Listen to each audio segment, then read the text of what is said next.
Hallo ihr Lieben, heute das Thema Pilze, Parasite. Ja, weil viele mich irgendwie danach fragen und dann habe ich gedacht, gut, ich mache jetzt ein frisches Video. Früher habe ich mich mit dem Thema sehr, sehr stark befasst. Ich war richtig da verrückt in diese Richtung. Ich habe viele Bücher darüber gelesen, ich habe Kurse besucht.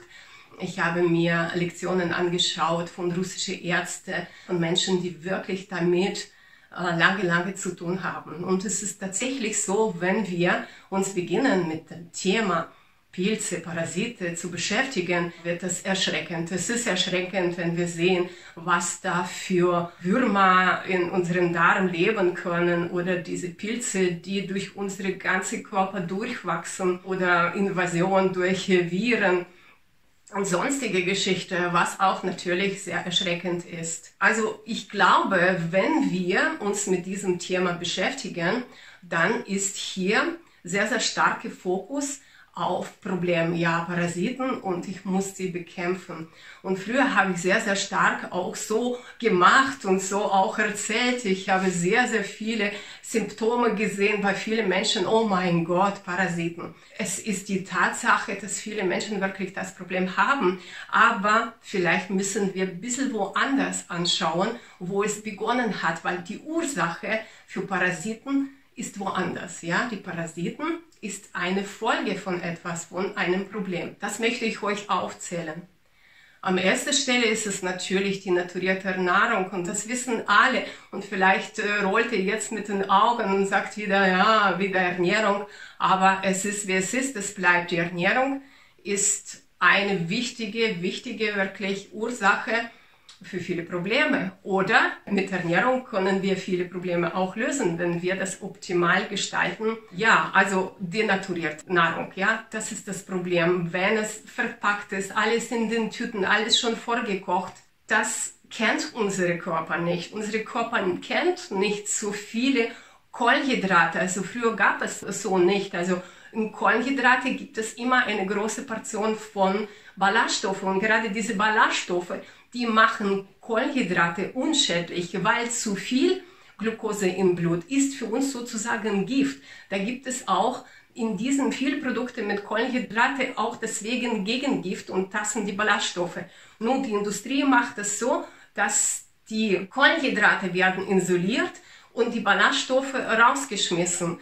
Und auf das reagiert unser Körper natürlich mit Disbalance, und das ist dann die Ursache dafür, dass wir bakterielle Wachstum bekommen in unserem Darm, und da beginnen pathogene Bakterien zu wuchern, entstehen Pilzinvasionen und so weiter. Deswegen müssen wir wirklich schauen, dass unsere Nahrung möglichst, wie es geht, halt heute in moderner Zeit Natur ist, dass wir wirklich so viel wie möglich selber übernehmen, selber Brot backen, damit wir tatsächlich kontrollieren, dass in diesem Brot kein Zucker ist, kein versteckter Zucker ist. Ja? Je einfacher wir essen, desto besser, und je weniger Kohlenhydrate wir zu uns nehmen, diese denaturierte Zucker und versteckte Zucker in viele Fertigprodukte, dass wir das weglassen, da haben wir schon viel gewonnen und beigetragen für unsere Gesundheit.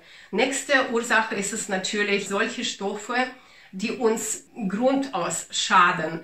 Alkohol, Rauchen, also das wisst jeder, ja, irgendwelche Drogen, das macht ja natürlich unsere Körper auch krank und öffnet für diese ganze Parasiteninvasionen. Das muss man ja abstellen. Bevor wir irgendwas bekämpfen, soll erstmal das abgestellt werden, was krank macht. Dann Medikamente. Also heute wird so viel Medikamente benutzt, und das ist ja auch eine der Ursachen, dass unsere Körper aus Balance gerät, unsere Darm gar nicht weiß, wie soll er verdauen, und dann entsteht Problem mit Parasiten. Ja, und dann kommen die wichtigsten Punkte natürlich, welche wir ansprechen sollen. Das ist der Stress. Also tatsächlich ist der Stress, kann die Ursache für Parasiten sein. Ja, wie funktioniert das? Weil durch Stress verändert sich auch unsere Verdauung. Also die ganze Verdauung zieht sich sozusagen zurück, ist nicht mehr so aktiv, wenn wir ständig im Stress sind. Aber viele Menschen essen im Stress, ja, schnell alles rein. Und das Problem ist heute auch, dass wir nicht nur im Stress essen, sondern dass wir nicht mehr kauen. Heute trinken wir mehr als kauen, ja, so wie Babys sind. Es gibt Eiweißshakes, Smoothie, irgendwelche grüne Pulverchen zum Mischen und Kollagen zum Mischen und keiner heute kaut mehr. Und das ist das Problem, weil Mund ist ja unsere Pforte Nummer 1, also Pforte, wo unsere Speise sterilisiert sozusagen wird, also steril gemacht wird durch Speichel, wenn wir ausreichend kauen. Also das ist die Sicherheitspforte Nummer 1 und wir müssen das benutzen. Also wenn wir genügend kauen, durch die Speichel können wir nicht nur besser die Nährstoffe aufnehmen, sondern auch dieses Prozess beinhaltet, dass wenn tatsächlich da irgendwelche Pilze, Larven, irgendwelche pathogene Bakterien mitgekommen sind, dass das alles hier sterilisiert wird. Also diese Bakterien, pathogene Keime schon in erster Phase abgetötet werden. Dann geht die Speise dann runter in den Magen und das ist zweite wichtigste Pforte.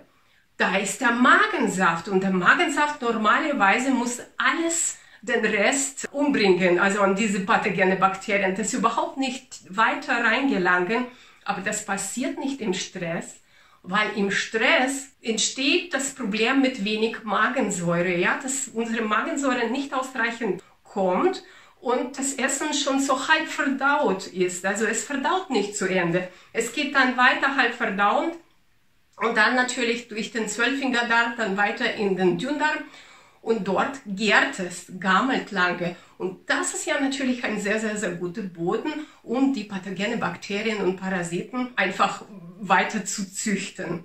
Also Magensaft ist total wichtig und bevor wir irgendwelche Parasiten jagen, bekämpfen, müssen wir schauen, dass wir in Ruhe essen, das ist total wichtig, dass wir relaxed sind, dass wir wirklich konzentriert auf Essen sind, dass wir gut kauen und dann Magensäurekonzentration. Also wenn wir ständig nur basisch essen, dann kann das auch dazu führen, dass unser Magensaft nicht ausreichend konzentriert ist. Das ist mir auch mal passiert. Ich war immer so stark basisch, basisch, basisch, basisch. Tja, aber was ist mit der Säurebildner? Die brauchen wir auch. Und wo ich dann Probleme bekomme mit ständigen Blähungen, war für mich klar, also nur basisch ist nicht optimal, weil zum Beispiel Eisenaufnahme geschieht dadurch, wenn wir Säurebildner essen, also Produkte, die uns eigentlich bisschen säuerlich machen, ja, nicht basisch. Und wenn wir Säurebildner essen, dann kommt dann mehr Magensäure rein und diese Konzentration brauchen wir dann. Also hier können wir natürlich ein bisschen unterstützen, dass wir zu unserem Essen ein bisschen Zitronensaft geben oder Apfelessigsalat geben. Das können wir dann retten. Ihr könnt von mir auch natürlich Tipps bekommen, um Magensäure zu optimieren. Fragt mich einfach danach. Und dann geht die Speise von dem Magen in den Zwölffingerdarm, also wenn er schon verdaut ist. Und da gibt es nächste Phase und das ist die nächste Pforte, also unsere Schutzpforte, das ist unsere Gallensaft. Und wenn wir wieder im Stress sind, dann haben wir nicht genügend Galle zur Verfügung und Galle ist normalerweise sehr basisch, das ist eine Lauge und das abtötet alle Keime, also die noch geblieben ist, erste Pforte, zweite Pforte und dann wird den restlichen abtötet, verdaut natürlich hier alles und hier entsteht die zweite Phase von Fettverdauung und so weiter und alle anderen Dinge werden so weit gespaltet. Aber wenn wir nicht genügend Galle haben, dann können auch diese pathogene Bakterien und Pilze oder sonstige, also unangenehme Dinge weiterrutschen. Und dann geht es los. Und dann beginnen wir natürlich mit verschiedenen Antiparasitenmitteln. Aber das Problem ist ja immer noch da. Ja, wir töten irgendwas dann ständig ab und Resultat ist eigentlich ein bisschen bis gar nichts. Ja? Und man kann nicht ständig nur reinigen. Man muss ja auch die Zellen richtig nähren. Deswegen appelliere ich hier mit diesem Video, hört auf zu reinigen, bevor ihr nicht überlegt habt, vielleicht stimmt irgendwas nicht, vielleicht läuft da oben ein bisschen was falsch. Und das muss man natürlich verändern. Wenn jemand dann doch irgendein Antiparasitenkur macht, dann macht es überhaupt keinen Sinn, irgendwelche Kräuter zu schlucken oder schwierige Pillen, ohne dass wir die Ernährung verändern, ohne dass wir tatsächlich eine Antiparasitendiät dazu durchführen. Und Antiparasitendiät ist auf jeden Fall etwas, wo sehr, sehr stark Kohlenhydrate reduziert sind, wo auch die Eiweiße stark reduziert sind. Beides müssen wir reduzieren. Natürlich sehr, sehr viele Ballaststoffe, sehr viel Grün, sehr viel Gemüse mit niedrigem glykämischen Index essen, gute Fette essen, bisschen Eiweiß gut verträglich hier in diesem Moment. Das alles gut kombinieren, ausgleichen, natürlich passend auf deine Person. Wenn du Probleme mit Blähungen hast, dann ist es sicherlich nicht der richtige Wahl, diese Diät mit Rohkost zu machen, weil das kann das ganze Blähung noch verschlimmern. Da muss man alles so ein bisschen andünsten. Hier empfehle ich auf jeden Fall mit Begleitung das machen, also dieses Programm, aber natürlich immer mit Vorbereitung. Ich empfehle immer 1 bis 2 Wochen erstmal Vorbereitung, wo man wirklich erstmal wichtige Dinge macht, also die Ernährung umstellt, optimal Stress reduziert, also unbedingt auch sich für Schlaf kümmert, damit der Körper entspannen kann, ausruhen kann. Also das ist absolut die wichtigste Sache. Wasserhaushalt. Und dann kann man schauen, ist der Körper stark genug dafür, dass wir auch kleine Reinigungsmaßnahmen einführen. Und da kann man so Begleitung mit optimale Diät für diese Person dann auch so arbeiten mit Kräutern, mit Nahrungsergänzungsmitteln. Aber ich sehe es heute so, weniger ist mehr, viel, viel mehr. Wichtiger ist wirklich, die Funktionen von unseren Organen zu verbessern. Dazu dient auch sehr, sehr gut die russische Bauchmassage, dass wir auch diese Massage selbst beherrschen und unsere Gallenfluss dadurch unterstützen können. Dazu gibt es von mir einen Kurs für Bauch-Selbstmassage. Das kann ich auch euch wärmstens empfehlen. Ja, also wirklich alle Maßnahmen erstmal machen für bessere Magensäure, für bessere Gallenabfluss und dann alles andere zu machen. Also ich hoffe, ich konnte euch mit diesem Video helfen. Ich bin dankbar für eure Fragen und Kommentare unter dem Video und schaut bitte den Link unten, wo ihr auch nützliche Informationen bekommt. Danke fürs Zuschauen, danke für Like und bis bald. Ciao, ciao.